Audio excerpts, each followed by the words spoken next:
çocuklar öldürülüyor. Tabii yemek de bulamıyorlar. Onun için biz bir şeyler satıyoruz ve kermes yapıyoruz. Onlara yardım ediyoruz. Bu da tabii ki çok güzel bir şey. Oradaki insanlara yardım etmek için ama onlar hala çok zor durumda ve çok acı çekiyorlar. Onun için yani bir şeyler satıp onlara yardım etmeye çalışıyoruz. Ama yine de çok güzel bir şey oluyor. Orada bebekler öldürülüyor. Çok katliam da var. Yani onun için çok kötü bir şey olmuş. Biz de onlara yardım etmek için bu kermesi yapıyoruz. Kermese gelmek isterseniz gelebilirsiniz. Siz kurtulacaksınız. Artık İsrail savaşı bitirsin ve Gazze özgür olsun. Öncelikle yani Gazze'de savaş oluyor 2 yıldır. Çocuklar okula gitmiyor. Oradaki yani bir gıdım yani bir lokma bir şey olsa bile onlara yardım etmek amaçlı.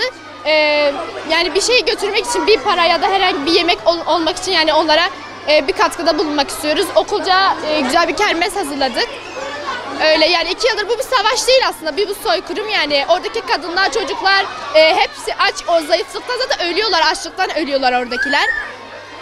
Onun için güzel bir şey hazırladık. Evet bitsin yani çünkü buradaki yani oradaki çocuklar falan yani sırf onların soyları yani gitmesin diye oradaki çocuklara zulüm ediyorlar yani. Yani artık daha fazla çocuğun ölmesini istemiyoruz yani. Gerek yok yani bu kadar boş yani bir şey için, bir soykırım için yani gerek yok bence. Gazze'deki soykırım bitsin, bunu istiyoruz artık. Çocuklar ölmesin, kadınlar ölmesin, oradaki insanlar ölmesin, istemiyoruz. Burası Batman Şule Yüksel Şenler Kız Anadolu İmam Hatip Lisesi. Bugün burada bir kermesteyiz. Okulumuz Gazze için bir kermes düzenledi. Buradaki geliri Gazze'ye göndereceğiz. Biz oradaki çocukların aç kalmasından artık dayanamıyoruz. Biz onlara yardım etmek istiyoruz. Tabii ki bu önemli bir şey değil. Biz bununla bir şey yapamayız. Belki oradaki 10 kişiyi doyurur, belki 5 kişiyi doyurur. Ama yine de elimizden geleni yapıyoruz. Herkesin böyle bir duyarlılıkta olmasını istiyoruz. Biz gerçekten çok üzülüyoruz. Elimizden bir şey gelmesini istiyoruz. Evet, her gün haberleri açtığımızda gerçekten kalbi olan bir insan buna dayanamaz. Bunu yapan insanlar nasıl yapıyor? Biz bunu görünce inanamıyoruz artık. O kadar üzülüyoruz ki. Bizim çağrımız artık bu soykırım dursun. Gerçekten bu bir soykırıma dönüştü. Orada tek bir insan kalmayana kadar bunu yapmaya devam edecekler. Biz bunun böyle olmasını istemiyoruz. Oradaki çocukların bu acıları çekmesini istemiyoruz. Onlar bu dünyayı yaşamak için geldiler. Doğduklarında bilmiyorlardı böyle olacaklarını.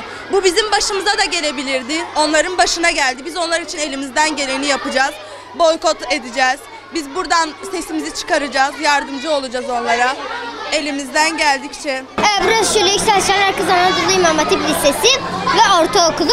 Burada bir Gazze için kermes düzenleniyor. Burada Gazze'de olan olaylardan sonra kadın katliamı, çocuk katliam gibi sorunlardan sonra da bize bir yardımımız dokunsun istiyoruz tabii ki. Çünkü kimse sesini çıkarmıyor. Bunlara boyun eğiyor. Yani biz İsrail o kadar bomba yollarken biz de burada oturuyoruz.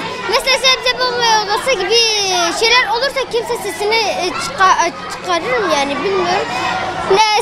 Siz bir gıdım toprak için gidip Filistin'e kıyıyorsunuz ama Allah size öbür dünyada kıymayacak mı? Bunların daha fazlasını işkence olarak vermeyecek mi? Siz neden bunu yapıyorsunuz? Neden bebeklerin canına kıyıyorsunuz yani? Bize burada bir yardımımız dokunsun diye burada bir kermes düzenliyoruz. Ufacık bile olsa bir sesinizi çıkarın. Bir yardımınız dokunsun. Ulaştırabildiğiniz kadar yiyecek, erzak, para gibi şeyler gönderebilirsiniz. Sadece oturup dizinizi çökmeyin. Biz bunu yapamayız demeyin.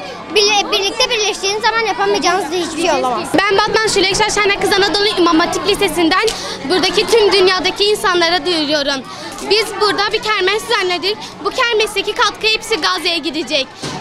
Belki oradaki insanlara belki 10 kişi, belki 5 yardım olacak ama sonuçta bir yardımımız dokunacak. Bedenimiz tutsak ama kalbimiz hala açık. Bütün dünyadaki insanlara buradan bildiriyorum. Siz de yardım edin. En küçük yardım oradaki bütün insanların hayatını kurtarabilir.